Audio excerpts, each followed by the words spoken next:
মহামান্য আদালত এবং সিটের যে রায়, সেখানে দেখলাম প্রায় 18 জন জিহাদি মুসলমান যারা সেখানকারই মুর্শিদাবাদেরই লোকাল এবং সেখানকার টিএমসির কাউন্সিলর মেহবুব আলম এবং ধুলিয়া মিউনিসিপ্যালিটির চেয়ারম্যান ইনজামুল হক তার নেতৃত্বে দাঙ্গা বাঁধিয়েছে। তো এই দাঙ্গাটা অভিষেক ব্যানার্জি কার নেতৃত্বে, মানে কার ইন্ধনে হলো? মমতা ব্যানার্জি কি ইন্ধন দিয়েছেন? ভোট ব্যাংকের জন্য হিন্দুদেরকে মারো, জলের পাইপের লাইন কেটে দাও যাতে জল না পায়, আগুন যাতে না নেভাতে পারে, আজকে হিন্দু মহিলাদের অসম্মান করা, হরগোবিন্দ দাস চন্দন দাসকে খুন করা, মাত্র 30 মিটার দূরে থানা ছিল, কিন্তু তারপরেও 4 ঘন্টা বাদে পুলিশ এলো। অভিষেক বন্দ্যোপাধ্যায়, আপনি যে প্রশ্নটা পাহেলগাঁও নিয়ে করছেন তার সাথে মুর্শিদাবাদ নিয়ে এই প্রশ্নটাও অবশ্যই করবেন, আমি আশা রাখছি। বাগদা এবং মুর্শিদাবাদ এই দুই জায়গায় দেখা যাচ্ছে তারা অভিযোগ করেছেন এক দম্পতি মহারাষ্ট্রের পুলিশ বাংলায় কথা বলার জন্য তাদের বাংলাদেশে পুশব্যাক করে দিয়েছে এবং আজকে বিধানসভার মধ্যেও মুখ্যমন্ত্রী এই প্রসঙ্গটা তুলেছিলেন। বাংলায় কথা বলা কি অপরাধ? দেখুন, এগুলো সম্পূর্ণ অসত্য কথা, বা এই বিষয়টা আমি জানি না। মহারাষ্ট্রের পুলিশ হঠাৎ এখানে এসে, পশ্চিমবঙ্গে এসে, মহারাষ্ট্রে হয়েছে, বোম্বেতেই হয়েছে, পরিযায়ী, এগুলো আমাদের মোদী সরকার, ভারতীয় জনতা পার্টির সরকারকে বাংলার মানুষের কাছে, ভারতবর্ষের মানুষের কাছে যাতে নিচু করা যায় সেটাই মুখ্যমন্ত্রীর চেষ্টা। মহারাষ্ট্রের পুলিশ মানে বিজেপি সরকারের তাবেদারি করে না, তাদের সিদ্ধারাটা সোজা আছে এবং তাদের কতটা এখতিয়ার তারা সেটা জানে। আপনি কি মমতা ব্যানার্জি নিজের পশ্চিমবঙ্গের পুলিশের সাথে মহারাষ্ট্রের পুলিশের দুটোকে এক করার চেষ্টা করছেন? এক করবেন না। আপনার পুলিশ আপনার পার্টির ক্যাডার হিসেবে কাজ করে। কালকেও বাঁকুড়াতে আমাদের পার্টি অফিসকে আপনার পুলিশ দিয়ে ভাঙচুর করেছে, আর এর আগেও আমরা দেখতে পেয়েছি আজকে মহেশতলা বলুন আর মুর্শিদাবাদ বলুন, সেখানে আপনার পুলিশ, আমাদের পুলিশ, পশ্চিমবঙ্গের পুলিশ সিদ্ধারাটাকে বেঁচে টিএমসির পার্টির তাবেদারি করে, ক্যাডারের মতো কাজ করে। মহারাষ্ট্রের পুলিশকে আপনার পুলিশের সাথে এক করবেন না মুখ্যমন্ত্রী।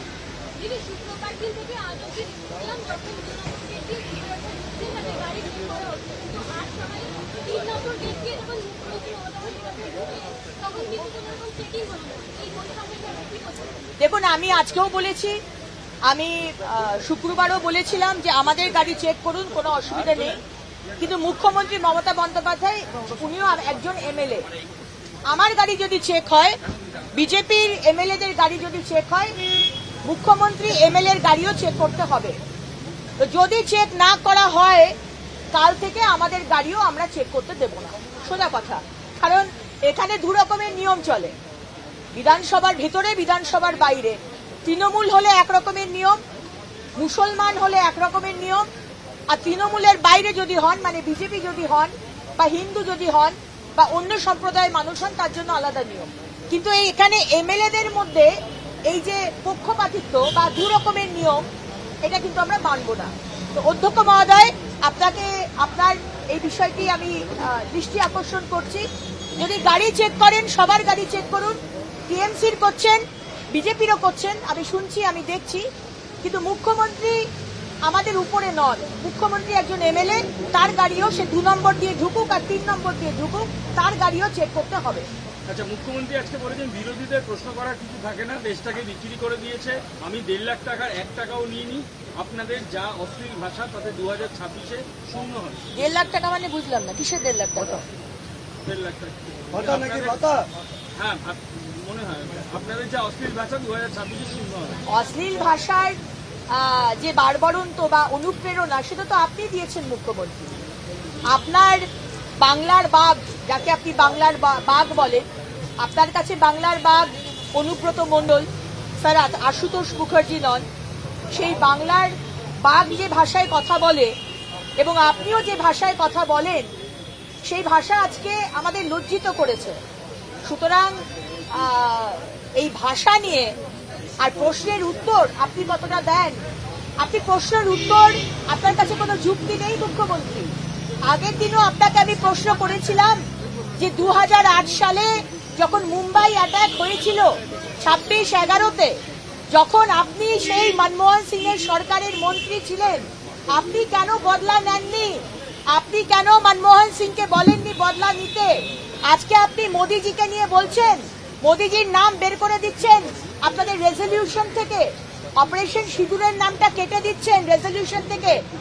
আপনার কোনো উত্তর ছিল না মুখ্যমন্ত্রী। বাংলার মানুষ আপনার মতো চালাক নয়, কিন্তু আমরা বোকাও নই। আপনি আমার যুক্তিকে খণ্ডন করতে না পেরে আপনি আমাকে ব্যক্তিগত আক্রমণ করেছেন। ব্যক্তিগত আক্রমণ আপনি করতেই পারেন, কিন্তু প্রশ্ন আমরা করে যাব, আপনি এবং আপনার সরকার বাংলার মানুষের ওপর যে অত্যাচার করে গেছেন এই 15 বছর, শুধু ওই এদিক ওদিক আর গোল গোল কথা বলে আপনাকে তো আমরা ছাড়বো না মুখ্যমন্ত্রী। আপনাকে এই বিধানসভার মধ্যে আমাদের প্রশ্নের উত্তর দিতে হবে। দিদি, মহেশতলার ঘটনায় সেখানকার স্থানীয় 3টে পরিবারকে রবীন্দ্রনগর থানায় ডাকা হয়েছে। পরিবারের তরফ থেকে একটা অভিযোগ করা হচ্ছে যে তাদেরকে তদন্তের নামে পুলিশি একটা হ্যারাসমেন্ট করছে। আমরা বরাবরই সেটা দেখে এসেছি। আজকে যেখানেই জিহাদি মুসলমানদের দিয়ে অত্যাচার বাড়বাড়ন্ত হয়েছে, সরকারি সম্পত্তি ভাঙচুর করা হয়েছে, সেখানে আসল যারা জিহাদি, আসল যারা দোষী, তাদেরকে না ধরে কিছু হিন্দু পরিবার এবং হিন্দু বাড়ির ছেলেদেরকে গ্রেপ্তার করা হয়েছে। মহেশতলাও আমরা তা দেখেছি। আজকেও কিছুক্ষণ আগে খিদিরপুরের মার্কেটে যে আগুন লাগলো, আমার প্রশ্ন ফিরাদ হাকিমকে, কেন সেখানে অবৈধভাবে দোকান করা হয়েছিল? আপনারা বলছেন অবৈধভাবে দোকান ছিল।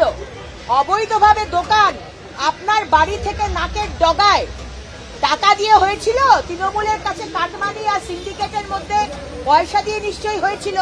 তাহলে সেই দোকানপাটগুলো আপনারা টাকা নিয়ে বসতে দিলেন, আর বসার পরে আপনাদের কি অন্য কোনো প্ল্যানিং আছে? সেখানে কি মাল্টি স্টোরের বিল্ডিং উঠবে, সেই কারণে আজকে জ্বালিয়ে দিলেন।